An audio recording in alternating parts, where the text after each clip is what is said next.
thank you again for coming all the way, and we'll look forward to hear more. Yep, thank you. I'll talk about how we at Dune have reduced query cost and query runtimes of our Trino-powered analytics platform. I'm Jonas.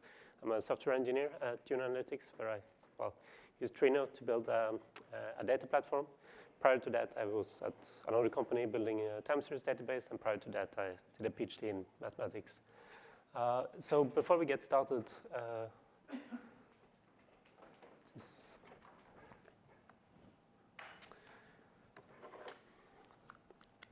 just a technical. Forgot to plug in the USB. Sorry. So before we get started, I want to briefly talk a bit about the product we're building at Dune, so you understand where we're coming from and the problems we're facing and like why we encounter these problems and why we solve them the way we do. So what we build at Dune is it's a data platform for blockchain data. So basically, we scrape public data from the blockchain, run some ETL processes on it, and put it in a data lake. We use the Delta Lake format, and then we have a small fork of Trino on top, which we use to query it. Then we expose Trino through a SQL interface to users through a web page and through an API.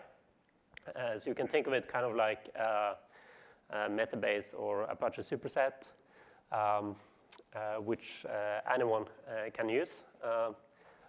So the product is also free to use, which gives a bit of interesting usage because you need to keep costs down because of this.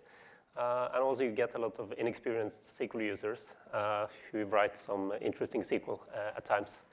And that's also an interesting issue with, we can't spin up a separate cluster per user, so we also have some multi-tenancy issues.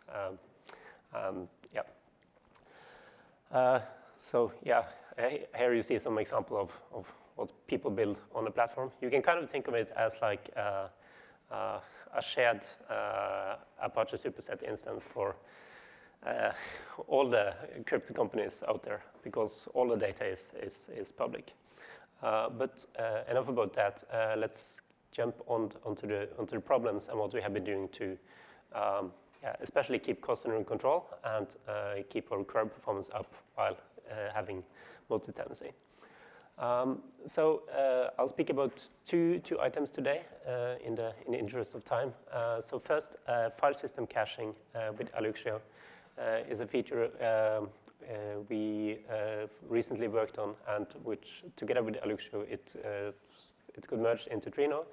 And then the second topic is emulating multiple Trino cluster sizes within a single physical Trino cluster, because like you have a data platform and users should be able to run queries with different performance profiles, but you don't want to keep the hardware on standby for this with different sizes. You want to keep like one big pool, and then you give a smaller size to each query.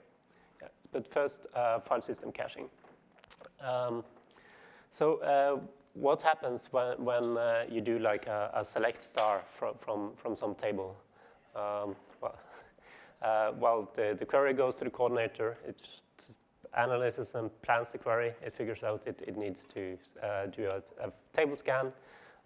If it's like an Lakehouse table, like Iceberg or Delta, there are some files you need to scan. And the scheduler basically, for each file, figures out, pick the least busy workers and schedule the splits for reading the file on the workers. The workers basically read the splits from object stores. This is all nice, and it goes really fast with Trino because like all the splits are scheduled in parallel on all the workers. It even goes maybe a bit too fast because Trino is very efficient at reading from object storage. Like I believe it uses like a max block size when reading of 16 megabytes, which which means that you make requests of that size. So even if you like are requesting a 1 gigabyte file, I mean you're going to issue multiple distinct S3 requests for this. And then it turns out that cloud object storage API operations are actually quite expensive. And if you run the numbers on this, it comes out to around 2.6 cents per terabyte. And if you have hundreds of workers doing this, using a lot of their bandwidth to do this continuously, then this adds up to quite a bit of money. And then you think about it and realize, but actually maybe most of the queries actually just don't care about all the data in our data lake. They only care about a small subset. And this turns out to be the size, so be the case. So here's an exercise we did before going down the road of caching. So this is a day's worth of S3 requests, and then we have plotted like the impact of adding a cache and the size of the cache on the x-axis, and the number of S3 requests which would be covered by the cache on the y-axis. And as you can see, around like 0.5 units of cache, we would maybe cover, I don't know, 80–90% of all the S3 requests. So it's a pretty strong argument for doing caching to reduce costs because of the steep incline in the beginning. Yeah, so it's like the data lake might be big, but most queries, they just want to be at the beach of the data lake. So, what are the alternatives for this? So we started looking at this in the summer of 2023, so last year. And yeah, what are the alternatives? So one kind of obvious option is to do out-of-cluster caching. So you put a layer between Trino and object storage. For instance, distributed Alluxio or MinIO. This requires, while deploying a separate system. And we also need to be aware of cross-availability zone egress costs when we deploy this, because while we are on AWS, so we would likely need to have one cache in each availability zone. Another option would be to not cache, but to try to use one of the cheaper cloud storage options. But yeah, this would also involve some egress costs, and it will require us to modify the writers, which would be quite some surgery to do. And finally, there was intra-cluster caching, so caching within a Trino cluster. And there the options were Rubix, but Rubix was only for the Hive connector. We were using the Delta Lake one. It's also unmaintained and has since been removed from Trino.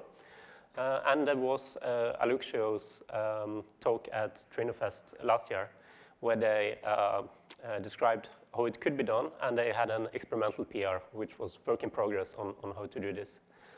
The downside of this is that you need disks on all the nodes, so your Trino cluster is going to be a bit more expensive to deploy. And yeah, as it's implemented, the cache is not shared between the nodes, so you can't, if one worker needs to get a file from another worker, it needs to go to object storage. They can't share the files. Yeah, and we had the Alluxio PR as a starting point, and that was also a positive thing too. So given these like three broad options, which one would you pick? Well, we saw the Alluxio PR, got excited, and went for that one. So how do you implement this? So sorry, I'll be diving into some technical details there. So, well, this is like, okay, what happens when you do a table scan? But to be able to do caching, we need to ensure that the same file is always scheduled on the same node all the time. Because if not, we're just going to get cache misses all the time. So as a starter, in the scheduler, we need to ensure that we pick the same worker most of the time. So this is like a good idea to just take the hash of the file location and shrink it to the size of the workers, list of workers. But it doesn't quite work if your cluster decreases or increases in size. So you need to be a bit more clever and use consistent hashing to do this. We also use just the hash of the file location. which works if all your files are immutable, but it doesn't work if your files are not immutable. So if you use like Iceberg, Delta Lake, Qt, this is not an issue. If you use Hive, then you need to include like the, probably last modified time as well. And then we add caching to the worker. So when it reads a split, instead of going directly to object storage, we use the Aluxio local cache manager. And that's either going to be a hit or a miss to local storage. Like we try to read as much as possible we can from local storage when we do a read.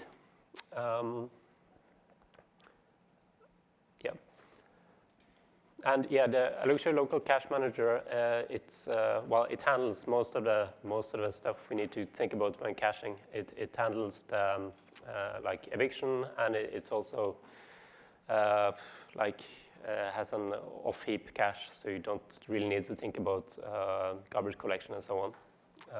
And all of this is implemented by like wrapping using the new existing Trino and native file system interfaces. And just like delegating either to the cache manager or to the old file system implementation. So once we have this, it's very easy to add this to other connectors. So the journey to get there was quite a ride. So it started with the experimental PR by Aluxio and their talk from last year. And then my colleague Flo picked it up, and we started working on it. But it was implemented in terms of like the old HDFS implementation, which Trino has since almost purged from the code base. So everything had to be rewritten eventually. And yeah, as you can see, there was quite a lively conversation on the PR. Eventually, it got merged, and yeah, this was a big collaborative effort for the community, from the community, and like multiple people contributed to like the Hive, Iceberg, and Delta Lake implementations of this eventually. And yeah, the results, no, first the usage. So how do you use this? It's rather simple. Well, you need to add, if you use like Kubernetes to deploy this, maybe you use some kind of operator. Well, you need to add like a persistent volume claim, and then you need to add attach this volume to your pod, and then you need to update your catalog configuration to include, say that you want to use the cache and specify the cache directory. It's also wise to set the maximum cache size to be a bit smaller than the total disk size because of like file system overhead. Because Aluxio creates lots and lots of small files on disk, which takes up some metadata space. And the results of this were really satisfying. So we saw like a 20% speed up on TPC query execution on benchmarks. And we have seen similar orders of magnitude of speed up on our production workloads. Also, if you enable caching on the coordinator of like metadata files for Iceberg, you see around a 30% speed up of the analysis phase for the TPC query benchmark. And the analysis phase is, well, it's the most important phase of query execution, since it's the inner loop of an analyst's iteration. And important for us, we saw around a 70% reduction in S3 GET requests. So yeah, you can see the drop there, which was quite decent when we enabled it. But yeah, this doesn't entirely translate to money saved, because there is a bit of also an increase in on the cost for nodes, because like we need to then pay for the EBS volumes or local instance or volumes we attach, but still there were some significant savings. So that was file system caching. So I want to move on to the next topic we have, which is emulating multiple Trino clusters within a single Trino cluster. As part of our product, we want to do like what many query engine platforms do. We want to provide some kind of differentiated compute to our users. So like you want to provide like t-shirt sized compute options, like small executions or large executions, and this translates to different hardware being used to execute the query. And this we need to do in a multi-tenant way. Like we can't afford to spin up a separate cluster per customer. We can't afford it, and most of our customers don't really need it and can't really afford it either. And we also want instant query execution startup. So like we don't want to sit around waiting for clusters to start up. And also importantly, we want low cost per query. So like the neat way of doing this, okay, is to have a pool of small clusters ready to do queries, and you have a pool of large clusters ready to do queries. So this we had for quite some time. But what we saw was that, okay, the small clusters were pretty busy because small executions are a bit cheaper, and users prefer to do those, while the larger queries costs money for the users and hence are less popular, and the large clusters were just sitting there idle most of the time. And this was kind of bad, so we wanted to see if we could combine, find a way to fix this. So what are like the options for maybe limiting compute such that we can execute small queries on the large clusters? So the easy solution is, okay, standby clusters, but that has the downside of idle compute. Another option is like resource groups, which is a concept within Trino, where like you add another header when you start your query. And then the query is put within a resource group, which has like tracks the amount of resources used by queries in this group, and like within a given time period, only a certain amount of resources can be used. The issue with this is that it's only enforced at the start of query execution, so it does not affect running queries. So you can start one very resource-intensive query that's going to consume all of your resources. It's just going to continue running, and for that time period, you can't execute any more queries, which, I mean, gives a pretty bad user experience, unfortunately. So that was not an option either. Then there are like various session properties you can use. There are probably much more than these. There are like hard limits, which are just going to kill your query if you overstep them. And then you can limit some resources like task concurrency, which I believe limits like join operator concurrency, but it doesn't quite cut it. So we needed something else, and we took a maybe naive approach of maybe we can limit the number of nodes available to a query, a bit inspired by the upcoming dynamic catalog feature. We'll see. So how do you do this? Well, when Trino starts query execution, it needs to know which nodes it can assign splits to. So there is the node selector factory. It's responsible for creating a node selector which does split assignment. And it does this by asking two questions. Which nodes are part of the cluster? So which nodes are like alive and talking to the coordinator? And also for the dynamic catalog feature, which catalogs are available on each node, because like you can only execute the query which uses certain catalogs on workers which have these catalogs installed. And yeah, the code for that looks roughly like this. It's like you basically compile a list of all the nodes available. So we just went for it and changed it, added another point to this list of questions to ask how many workers can be used in this session. And then we sampled down the number of nodes to restrict the amount of compute available. And this has been working pretty well for us. After doing this, we got a 20% reduction in average query costs. If you like to compute margins on the different execution types, like it's the large executions then got a way better margin. And we had better resource utilization, and we saw approximately the same query runtimes as before. So in general, it was a net win. And yeah, instead of having two pools of different clusters, we only have then one pool of large clusters.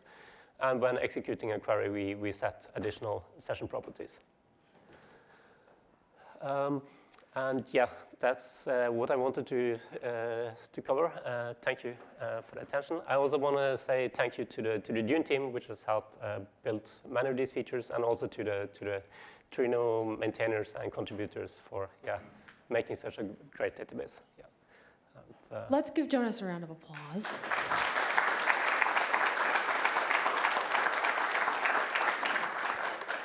Do we have any questions in the room? You can run the mic around.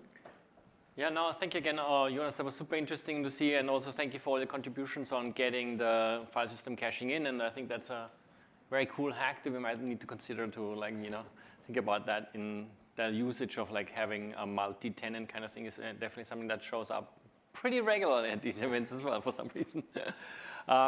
In our next session, we will have Ethan join us, which Martin already alluded to.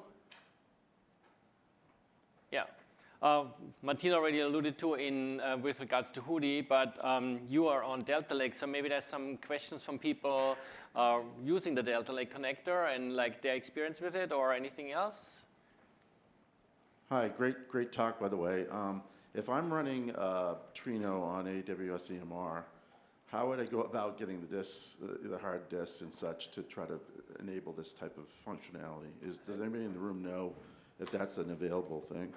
Sorry, I didn't catch the question. Well, is this on? Yeah, it is. The EMR, we run Trino on EMR clusters, so I was just wondering how we'd get native disks to do the Alexio caching and such enabled in that type of environment when it's not really our self-hosted environment. I guess you would need to check with EMR to make it part of their platform. Yeah. Hi. I was wondering, you mentioned that you had 30% you won in terms of query execution. Did you happen to measure the query planning, specifically when you had caching enabled? So the benchmark I referred to there is done by Ranak on one of the PRs for this, where he does a benchmark of the analysis time for the TPC queries. Yeah, and it was like a 30% decrease in the wall time. Thank you. Yeah. We have a question from online, from Manish Agarwal, regarding the multi-cluster setup. How do you identify small and large queries? And what's the criterion for routing to the different clusters? That's, we don't identify, the user specifies. So it's more like if the user wants the query to run extra fast, then you specify large and not small. But then we also charge credits for that in our platform. So it's one way we monetize. Yeah, when we talked last night, Jonas was also talking about how they have free users, right? They mentioned that earlier, so I'm guessing that all the free users are automatically only getting the small one. Yeah, exactly. Yeah. Also had a question regarding cache refresh policies, and if you have any insight regarding that. Like most of the files are just immutable, so you don't need to refresh them, and like the cache gets full. Like it's a last recently used cache usually. So. And then another question from online, from Jamie Kaufman, is how do you deal with bad queries, such as selecting everything from a colossal table or anything regarding that? Yeah, so we have a service without, like on the outside, which launches the queries and like continuously pulls the queries and check their status. So if they consume too much data, we will eventually kill them. And there's also like a timeout of 30 minutes if your query just gets stuck.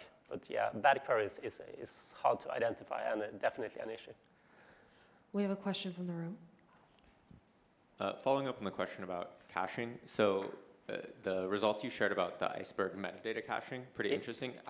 How do you, so the snapshot files are immutable, but the manifest is changing, right, in the same file path. So how are you kind of ensuring that you're caching the immutable part, but you have that pointer at the top of an iceberg table that's changing over time? Yes, so the pointer, I believe, that's managed by the metastore, right? Yeah. So the metadata file, the meta store is pointing to is still immutable, I believe. It's just the location changing. I think it's pointing to last checkpoint, maybe. Or that, So you're using a catalog, you're using the Hive Yeah. catalog on top. Yeah, Okay. yeah, but just like internally, we are not using Iceberg though. We are using Delta Lake, and Right. and we are not using not really reliant on the caching on the connector, on the file system caching on the connector, because the Delta Lake connector comes with in-memory metadata caching already, which for us works much better than the file system caching. We have applied a few patches on top. We talked about that at last year's Trino Fest, and that significantly reduced like the analysis time for our queries. Yeah. Right, thanks. Go watch the video on YouTube. Bump our numbers. I don't care what Manfred says. Another question from online is, how long does it take for external users to feel the effects of caching? Does this speed up come online day one, or does it require some amount of time for all this data to get cached through queries? Okay, so when we spin up a new cluster, it takes a couple of hours. I think max 1 or 2 hours, I'd say. Yeah, that order of magnitude. Yeah. It also widely depends on the workload and of the queries, right? Because it caches the objects that are affected, and if your queries are wildly different on all sorts of different tables, the cache is small, then it will run out quickly, and then therefore not be as noticeable as if you have the same workload on the same tables all the time, right? Like it's literally just the files that are being cached, and they are immutable, right? And there's a limited amount on each worker available. Any other questions from the room? Okay, thank you so much, Jonas. Thank you.